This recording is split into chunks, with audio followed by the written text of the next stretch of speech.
मार रहा है, लेकिन मैंने जैसा बोला ना कि चूंकि जंग होती है तो सबका नुकसान होता है, तो सबकी हालत खराब है, तो सब ये चाह रहे हैं कि जल्द से जल्द कुछ सुलह हो जाए। जंग बंद कराने में पाकिस्तान का क्या अहम किरदार अदा करेगी? पाकिस्तान क्या अहम किरदार अदा कर रही है जंग बंद कराने में? मैंने सुना खाली जब जंग होती है तो खाली ईरान की शर्त तो नहीं होगी ना, जो दूसरी पार्टी है उसकी भी कुछ शर्तें होंगी।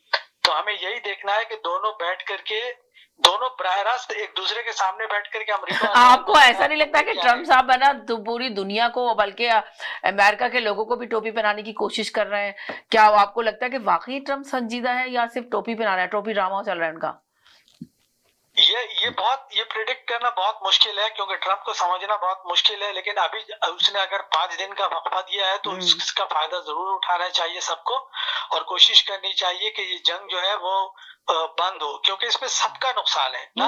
अब ये ऐसी जंग है जिसमें सिर्फ 2 कंट्रीज का नुकसान नहीं हो रहा, जैसे कि आपने बताया कि हर कंट्री का, इवन कि चाइना, इंडिया, सब उसकी जद में आए हुए हैं कि किसी का तेल रुक गया, किसी का कुछ हुआ, किसी का कुछ हुआ, तो तकरीबन सब देख लेना पेट्रोल तो कितना महंगा हुआ पूरी दुनिया में, कितना महंगे प्राइस। इंटरेस्ट होता है, जब अपना इंटरेस्ट दांव पे लगता है ना, तो फिर सब चाहते हैं कि काम हो जाए।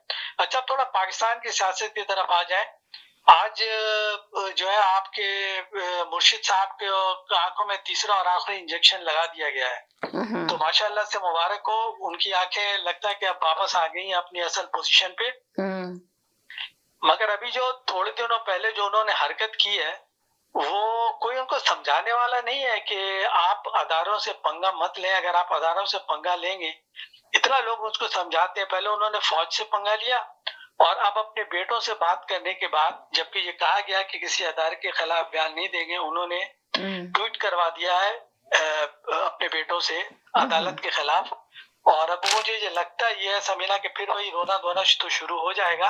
मगर अब इनकी सारी मुलाकातें जो है ना वो मुकम्मल पाबंदी लग जाएगी, और अब हो सकता है ये अपने बेटों से भी बात ना कर सके। हालत अब ये हो गई है समीना कि उनकी एक्स वाइफ जो है वो फॉर्म 17 के वजीर आजम के पांव पकड़ के उससे रिक्वेस्ट कर रही है कि भाई मेरे दोनों बेटों को जो है वीजा दे दो। तो उस पर भी हुकूमत पाकिस्तान ने उनसे कहा है कि आपके फुप्पू ने बताया है कि आपके पास नाइकॉप है, आप नाइकॉप के यहाँ तशरीफ ले आए, आपको वीजा की जरूरत नहीं है। अच्छा, तो बात ये है, और इसके लिए आपको भी आवाज उठानी चाहिए कि उनको नाइकॉप पे आना चाहिए। बिल्कुल वो शर्मिंदगी की क्या बात है यार, आपके पास नाइकॉप पे पाकिस्तानी शहरी होना कोई तो उसकी बात है क्या? आपके पास नाइकॉप है तो आप उसके लिए अप्लाई करें और उस पे आ जाए। तो हुकूमत पाकिस्तान भी जानती है कि अगर वीजा पे आएंगे तो उनको प्रोटेक्शन मिलेगा, और अगर नाइकॉप पे आएंगे तो यहाँ पे वो कोई हरकत नहीं कर सकते। तो हर कोई अपने अपने तौर पे कोशिश कर रहा है। तो बात ये, मैं ये कहना चाह रहा हूँ कि देखिए, इनको इमरान खान साहब को बहुत समझाया गया कि आप अदारों से पंगा मत ले। एक बंदे का इंडिविजुअल अदारा नहीं होता, एक बंदे से आप पंगा ले सकते हैं मगर किसी अदारे से ना ले। मिसाल के तौर पर अभी उन्होंने फौज से लड़ाई की हुई, आपको बताइए कि उसके चीफ को ज़हनी मरीज और पूरी फौज को बुरा भला कहना शुरू कर देते हैं। और अब उन्होंने अदलिया को बोल दिया। तो मुझे आने वाले दिनों में लग रहा है कि अदलिया से जो इनको रिलीफ थोड़ा बहुत मिलने के जो चांसेस थे वो भी शायद अब खत्म हो जाएंगे। और बहुत नामुमकिन है कि इनको कि जो है ना अदलिया से भी ताल्लुकात खराब होंगे, और इनके वकील अब सर पकड़ के बैठ जाएंगे कि अब करना क्या है। और ये कह रहे हैं आपके वकील सर पकड़ के बैठ जाएंगे? वकील तो वैसे ही सर पकड़ के बैठे हुए करना क्या है।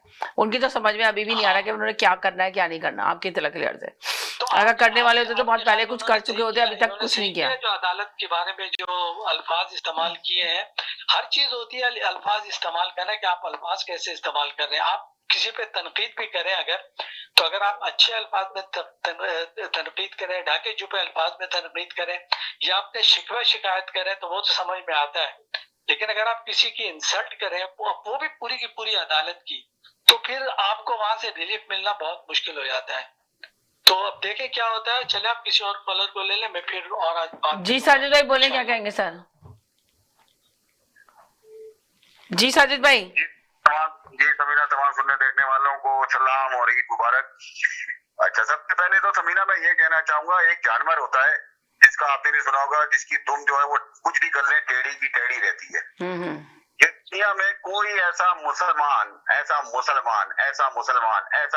नहीं है जो कह रहा हो कि ईरान पिट रहा है, मगर है कुछ लोग जिनकी दुम ही टेढ़ी, अब क्या किया जाए। देखिए बात ये है, साजिद भाई ने ये बात बहुत गहरी कर दी कि है ना, कुछ लोग हैं जो कह रहे हैं वरना ईरान पिट नहीं रहा, ईरान तो पिटाई कर रहा है। सुनिए आवाज सुनिए तो रही है ना, सभी ना सुनिए तो जी देखिए बात ये है कि